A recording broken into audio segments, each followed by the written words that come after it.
Welcome to NFL Live on a Tuesday. This is how Wild Card Weekend finished up between the Vikings and the Rams. Of course, it was in Arizona as the game got moved due to the wildfires happening in LA. You see Matthew Stafford honoring the LA Fire Department before the game. And the Rams got off to a nice start, but then you saw this happen, an opportunity that felt like the Vikings were going to make a touchdown count, and Matthew Stafford was maybe just a little bit too smart here, Dan, and it worked out well for the Rams. I think he got a little bit too lucky there as well. I mean, that's hard for me to understand that that's not a touchdown. It gets overruled, and it's a massive break for the Rams. Said he made a pass there, but either way, you see Sam Darnold just dealing with that Rams defense the entire night. A huge play to continue to show the dominance of the Rams. Yeah, the defensive line, the plan, the way they executed was fantastic. Witherspoon with a little bit of like a chip delay pressure there. Jared Verse is waiting for that fumble, and it's a quick 14-point change. Verse told me he was looking around after that, trying to figure out if anybody was around him. He realized he was off to the races.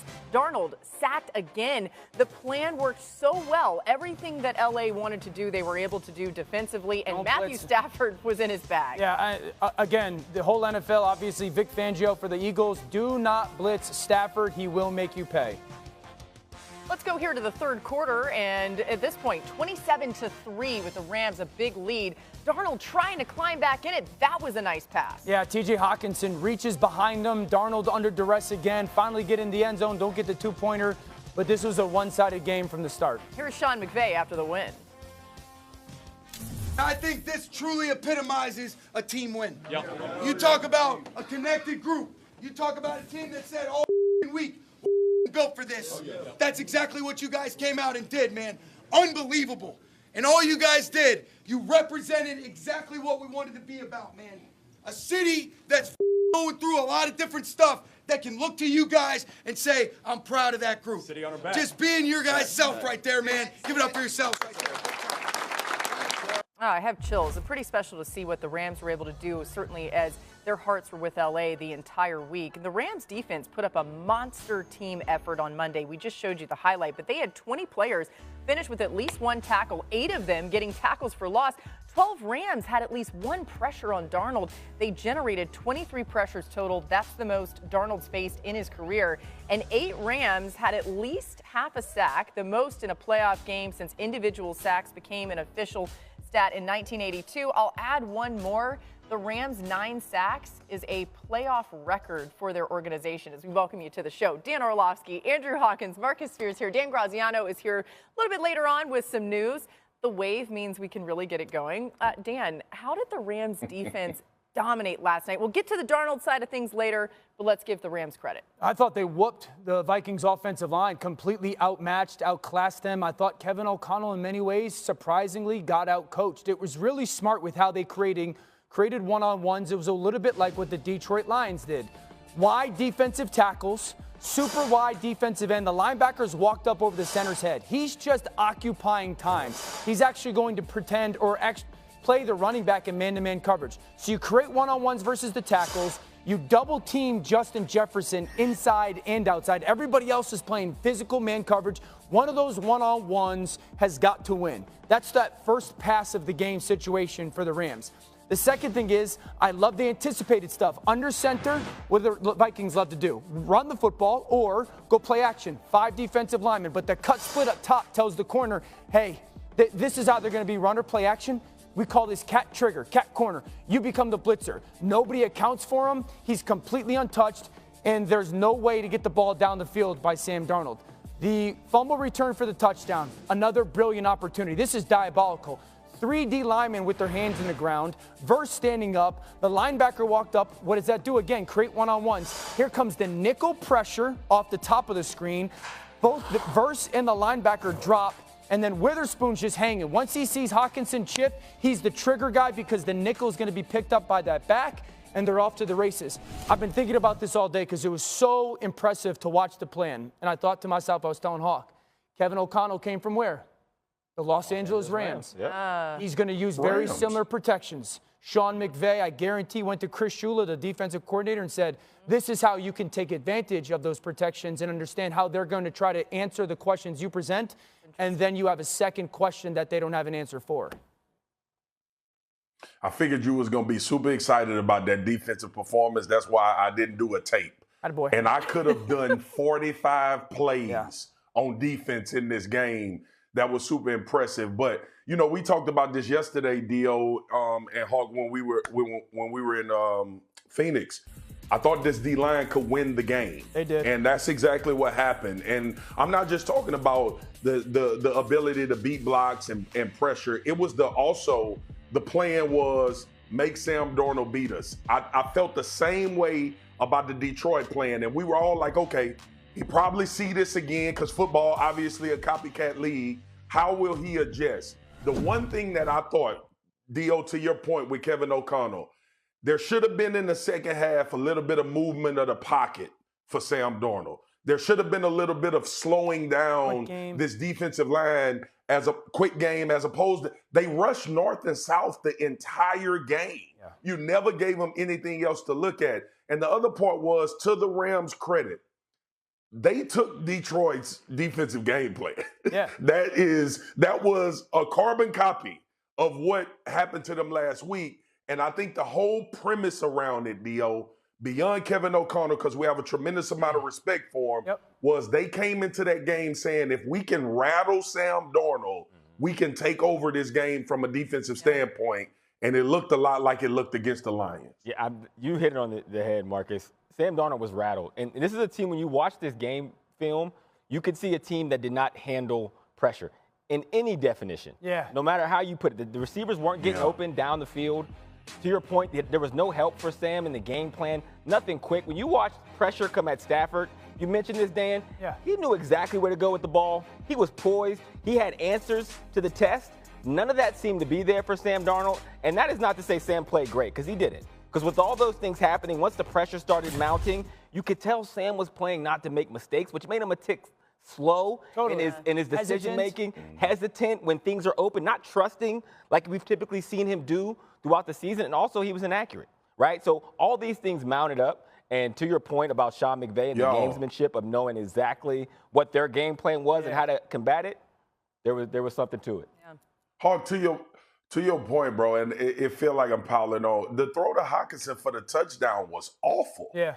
Like, and that was one of those opportunities where he had to actually pinpoint the football. I looked at that game and felt so bad for Sam Darnold, not only from a coaching perspective, but they threw the book out there that you could rattle him. And for the second time in a row, we saw him not be able to respond in that situation. Okay, we will talk more about Sam Darnold later on in the show, so stay tuned for that. Also, it is worth reminding people how good Matthew Stafford was. The credit goes to the defense, certainly, but I don't want to leave this without saying Stafford was amazing. Stafford was Stafford. Okay, and if he can keep that up, I don't know, watch out for this team in the playoffs. They'll play Philly. We'll see if they can advance beyond that, but he probably has eyes on Detroit, too. Okay, more to come here. Let's get to top stories with Dan Graziano. And, Graz, let's start with Mike McCarthy. He's done in Dallas. So what's next for the now former Cowboys head coach? Laura, he'll be free to talk to any team he wants after midnight tonight. That's when the Cowboys' exclusive negotiating window with him. King Aries right there. Fuck him up. Fuck him up. All right, he got you. Get him, Tristan. Fuck him up. Tell him to fuck him up. 10 seconds. Gonna be a hit marker. It's silenced.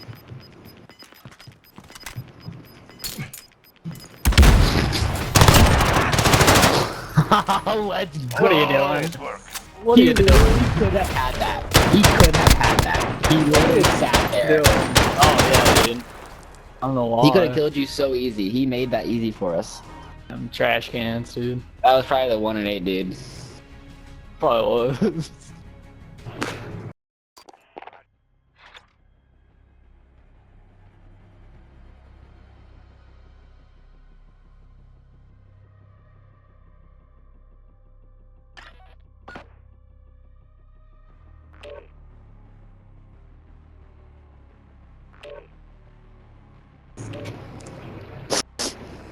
Hey, do you think it's a good thing Madeline and I broke up?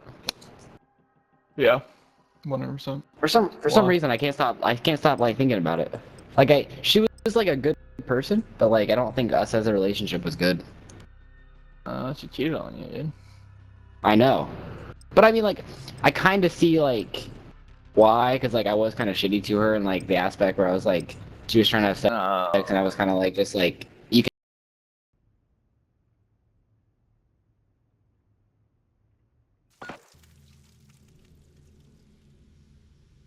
Yeah, she cheated on me twice. She cheated on me twice. How can I say that? Are you like unless you're like beating her? No, there's no like no Yeah, valid like, excuse. I was a good person. I mean, just because we didn't have sex, we...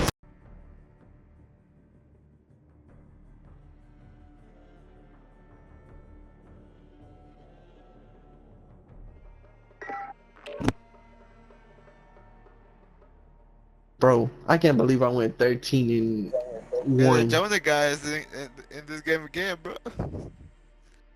He was doing pretty good. Nuh-uh, for real? For real? Yeah, Yo, that's fire, bro. That's fire.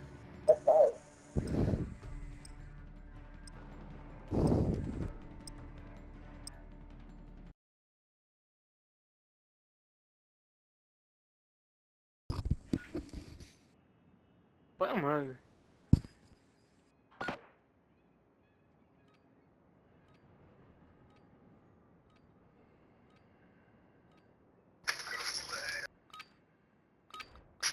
.360 no scope, sir. Okay. Get kills with this weapon to win.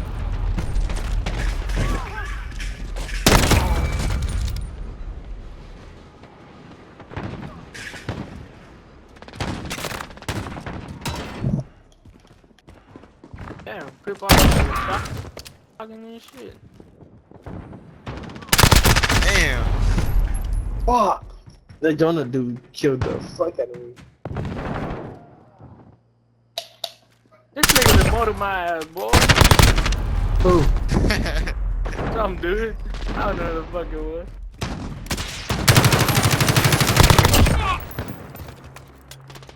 I was already in the shotgun. You almost had me, sir.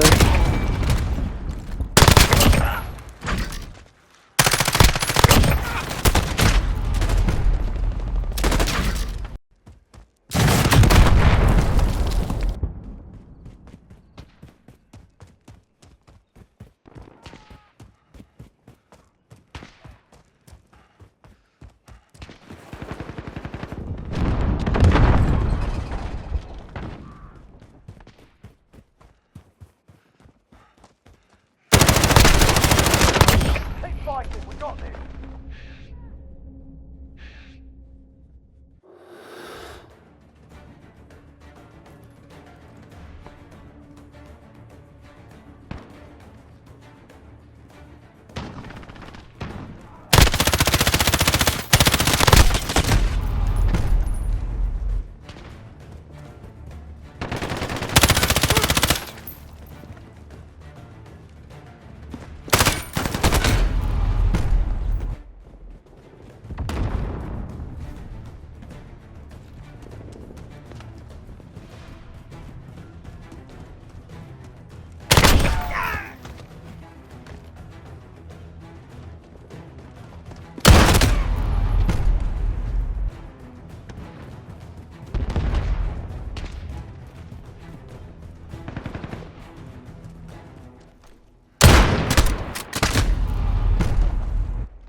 One more to go.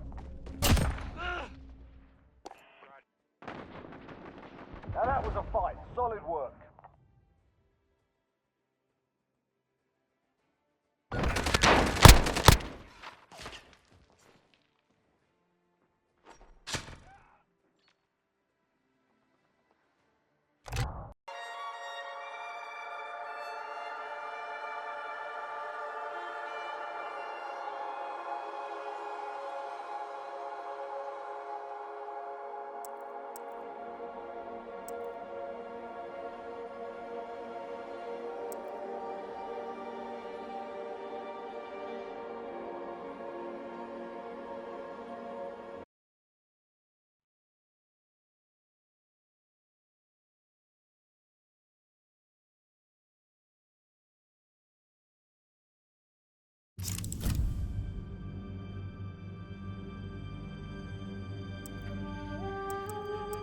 Sub-Zero.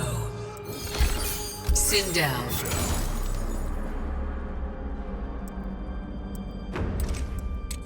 Scorpion.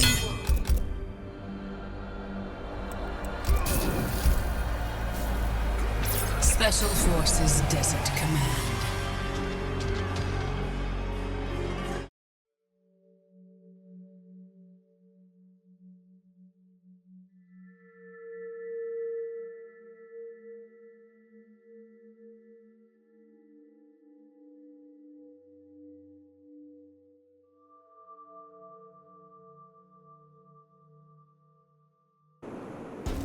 Round 1, fight.